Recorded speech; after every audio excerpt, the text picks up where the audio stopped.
Hukum sengaja batalkan puasa untuk berjima siang Ramadan. Dr. Wahbah Az-Zuhaili menyebutkan, menurut pendapat mazhab Syafi'i, jika seseorang itu sengaja membatalkan puasanya dengan makan kemudian melakukan jima, maka tidak ada kafarah baginya. Al-Baijuri juga menyatakan dalam hasyiahnya bahawa dikecualikan daripada dikenakan kafarah ke atas suami yang melakukan jima pada siang Ramadan apabila dia membatalkan puasanya dengan makan dan minum terlebih dahulu. Walau bagaimanapun, helah ini hanya menghilangkan kafarahnya sahaja, bukan menghilangkan dosanya.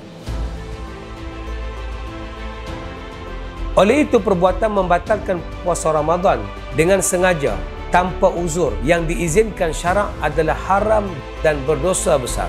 Namun sang suami tidak dikenakan kafarah dan suami isteri wajib qada puasa sahaja. Ini pendapat dalam mazhab Syafi'i. Oleh itu, siapa yang sudah melakukannya, kembalilah bertaubat dan memohon keampunan kepada Allah serta berazam untuk tidak mengulanginya lagi.